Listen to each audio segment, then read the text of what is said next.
I was born in the country on a farm in County Kilkenny, and both my parents would have been very interested in all aspects of Irish folklore. My father was a great reader, and he would have always read about the various stories, Irish history, but also storytelling.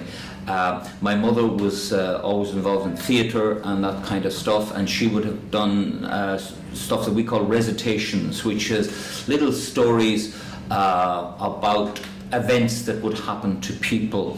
One of the ones she used to tell was My First Confession. It's about a little boy's experience going into the priest and telling his first confession and how terrified he was. And she would have performed that on stage.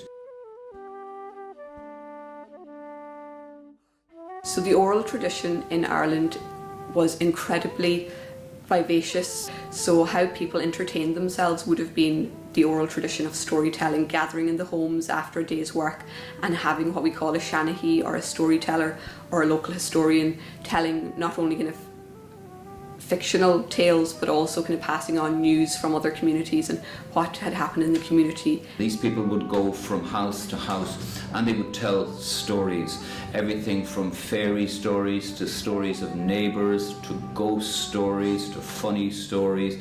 Stories of romance, stories of great battles. So you'd have entertainment, but you'd also have a very practical purpose of passing on social mores of what was right and what was wrong, and also giving guidance. So if someone is ill, what do you do? If someone is having this problem, what do you do? What folklore is defined very broadly by myself and our colleagues. A lot of people think folklore is simply the narrative arts in Ireland, where we speak about fairy tales or legends, but actually folklore, as we define it, is incredibly broad. It covers every aspect of human life. So it covers settlement and dwellings, so the types of houses that people would have lived in and that they continue to live in, their hobbies and pastimes, the clothes people wear, the food we eat and that they would have eaten in the past, what we do when someone is born, when someone dies, when someone gets married. We have over 4,000 manuscript collections. We have 12,000 hours of audio material, 1,000 hours of video footage.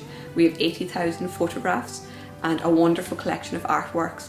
So each one, to my mind, is equally important because it helps build a picture of folk custom and folk tradition. So it's always hard to pinpoint your favourite or the most important, because together they form a very accurate picture of folk tradition and folk life in Ireland. We once lived in a small house up on the side of Knockhaney Hill. In fact, I don't know, but the little house still stands there roofless. The old nuts are all rare there. And it's coming up to the time of the famine. There was a big family of them there.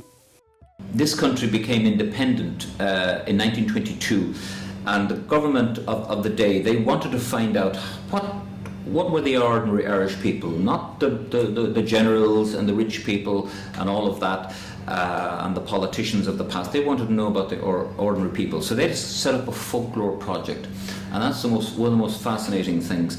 They didn't have the money to go to every little town and village in Ireland, but what they did was they got the teachers of Ireland to help them with the folklore project. And once a month, the little children would get no homework, and a series of questions would come down from Dublin, and the little children would be told, go home and ask the oldest person in your family, answer these questions.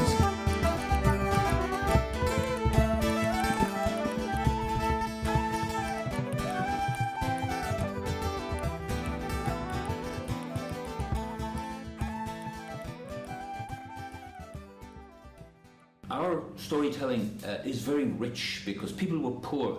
They couldn't afford sometimes even musical instruments, but storytelling was what they did to entertain. So to share our particular, it's quite unique here, the particular situation of the Irish. So it's to share that with people. But I do it in a light-hearted way also, and try to make it entertaining, not just a sort of a history lecture or story after story after story. I bring in lots of other stuff into it.